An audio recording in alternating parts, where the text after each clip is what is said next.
Hello, Professor Martarelli. Thank you for joining this Congress. The first question for you, how did you get into psychology? What did fascinate you?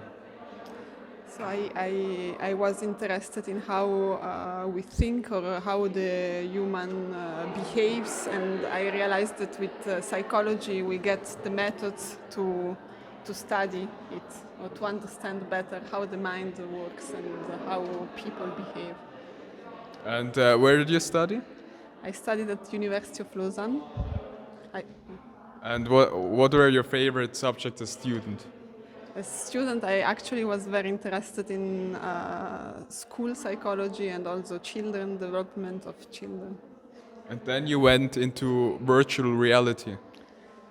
Not so fast. First, I did a lot. Finally I was very interested in methods and statistics. So I did a lot about methods and statistics, and I think in 2015 I discovered virtual reality and I started to use it in research. At the beginning, it's really as a method in psychological research. I'm interested in the many possibilities to approximate reality. But now I'm also interested in using it in school. So I'm a little bit back, I realize now, to my first interest. So using virtual reality in school. So that's why you structured the talk first about the research methods and how to do like experimental psychology with virtual reality, and then to use it on children to help them. Yes, that's true. It's yeah. And now, do you think this direction will continue? Will you do more applied research? I don't know if more, but I want to continue. I think both are important. So fundamental research is important, but also applied. I like both. I remember still when Oculus Rift came out, it was a huge thing, and a lot of people, every newspaper wrote a bit about it, everybody talked about it. Were you already then researching?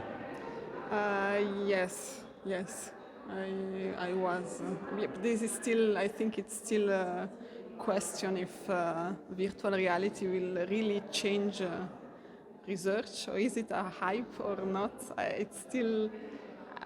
I mean, I see there is a lot of advancement, and I think much more can be done. But I'm not sure whether it will be done. Whether we will have so many experiments using virtual reality in the future. So, what do you tend? Is it more hype, or do you think this will be the future?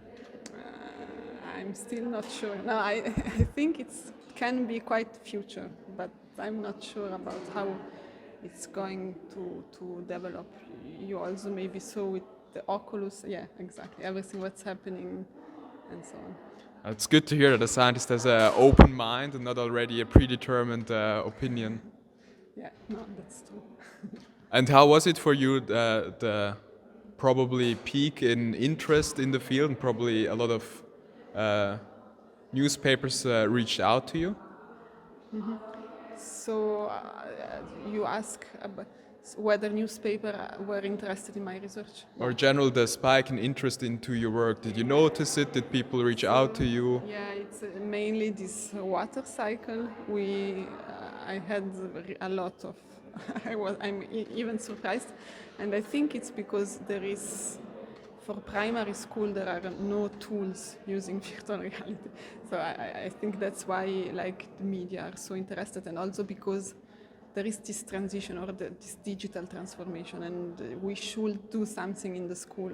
And as we are probably, there are not so many, so people are interested and want to use the water cycle in the school and so.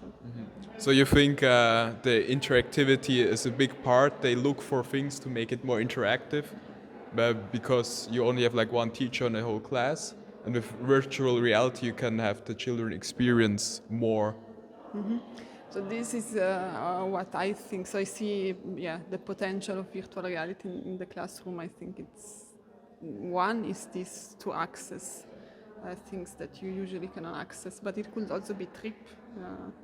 I don't know, trip to China. I think there is some potential of virtual reality to be used in the classroom. If you could have like a program or something for each school, each class in Switzerland with virtual reality, what do you think would be most beneficial? I'm interested in this science teaching also because I think that system thinking is really important. So I would go in this direction. But so with our study, something that we also show is that it's possible, because at the beginning I was thinking it's impossible. But we had 12 Oculus, so half of the class working 10 minutes, the others doing something else. And actually the children learned so fast. It was after the first lesson, it went well, and I was still thinking, no, it will be a mess working with everything. But so I think this is already one point to see that it's possible if teacher wants, and also the direction and so on. I think it's possible.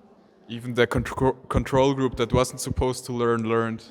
Yeah, but then I realized, I was thinking, impossible that if now children learn without teaching, this would be the biggest discovery. But then, yeah, we found out that the teacher was telling something. So maybe the last question, if somebody wants to go into virtual reality research, what advice would you give them?